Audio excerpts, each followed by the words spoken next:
all businesses should have an affiliate program. Affiliate marketing is essentially being a commission only salesperson for a product you already believe in. That's the easiest way to sell anything. It's easy to sell something you've already bought. And this is a huge gap, particularly in South Africa. I've tried signing up to some affiliate programs, and the easiest ones to get into are the ones made by predominantly Western content creators who teach content creation. So many Western companies, especially tech and software companies, have affiliate programs. But here at home, there are basically, there are barely any. And the eligibility requirements for them are like way up here, bro. They leave much to be desired. It's basically not impossible, just extremely difficult to use that as a starting out source of income when you are on zero, particularly. Affiliate marketing is a huge advantage for everyone involved. One, this companies have a loyal fan base that is keen to use your products because they can open an income stream from them. That's one. Number two, customers being able to repeatedly purchase from the company because they'll be replacing their spent income with the commissions from people buying through their link. Number three, customers keep buying different products from the company, so they keep doing different user generated adverts for the company, which leads to more sales and more products. And number four, companies rely less heavily on paid advertising because the more affiliates they have, the more commission based salespeople they have. Here's a practical example of if Mobicel had an affiliate program. One, you buy a phone from Mobicel for 799 Rand. You do a product review of the phone talking about its benefits and features. You post a video on TikTok and mention that viewers can order it via the affiliate link in your bio. Ideally with some kind of extra benefit like 20% off for the first 50 people. And then you collect your 10 to 15%, which is, I'm not going to get into maths right now. I know 50% is about 400, so 10% would be like around 880 rands. 80 rands. So once your commissions reach the amount that you can afford another product, then you repeat the process and then you rinse and repeat until you are content with the level of passive income you'll be generating from your commissions. You as a customer get to make money. Movicel gets a boost in their credibility and sales, especially with how user-generated marketing is such a growing trend in the last, like 3 years, maybe longer. Those TikTok made me buy it videos aren't going anywhere anytime soon anyway.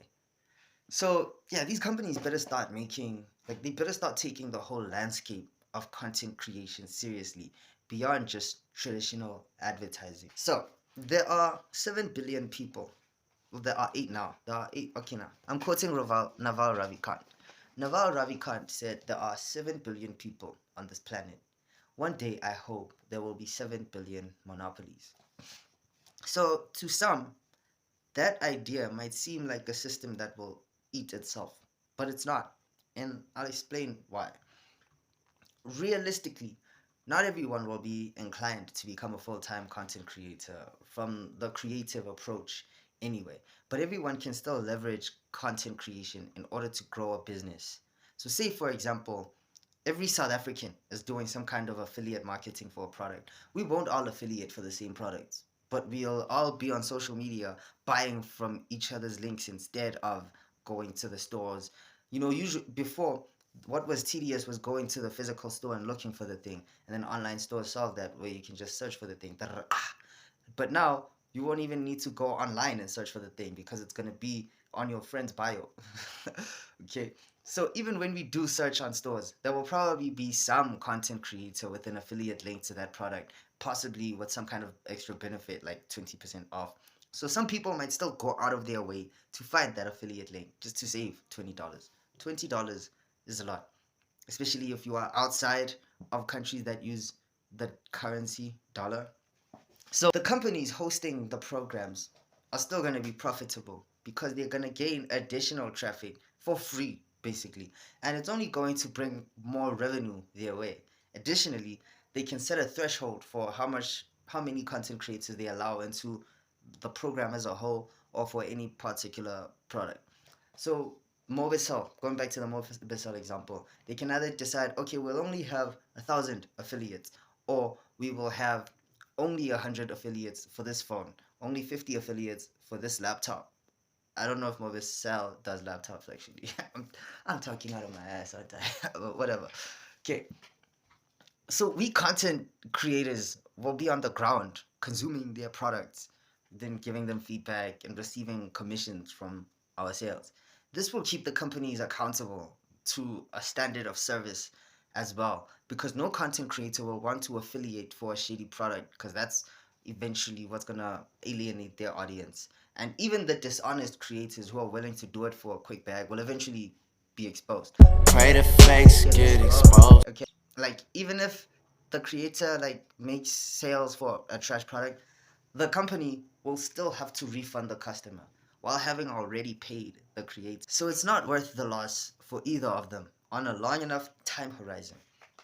Anyway, this is how everyone becomes a monopoly. You create content, monetize your flow state or someone else's flow state. And these spaces won't be oversaturated either. A good insight I got from Dan Coe is that every creator eventually evolves out of just doing content creation. Mr. Beast no longer edits his videos, and with AI clones, he has the option to no longer even shoot his videos. He has a team to do that for him. So every content creator eventually pursues bigger goals that require a team, thereby creating jobs, and not just jobs specifically in content creation, but in other industries as well.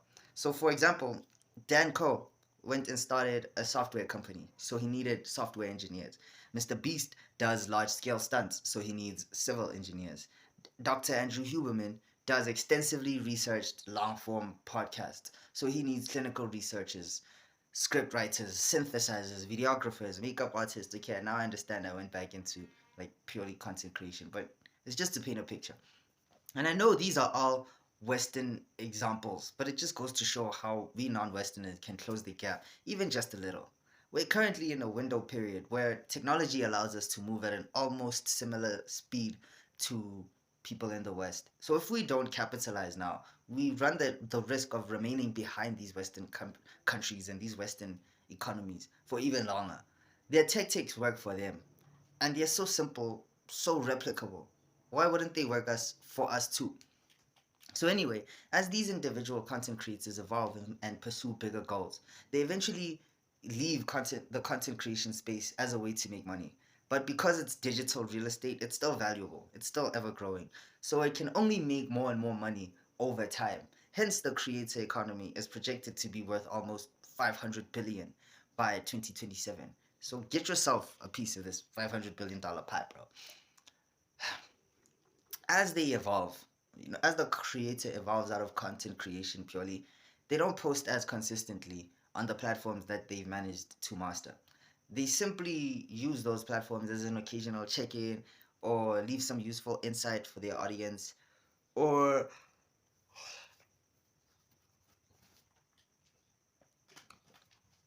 or drive traffic, maybe raise awareness to a new project that they're undertaking. There's a guy called Captain Sinbad on YouTube who established himself in the self-improvement niche. While he was growing on YouTube, he kept talking about to his audience about his dreams of becoming an A-list actor. About yeah. So even his videos are studio quality. So the guy is really about it. Once he mastered YouTube, he started teaching course cohorts to people so that they could grow their own channels. And now that is his primary, at least I think. I'm not too familiar with his creator framework. I haven't researched it.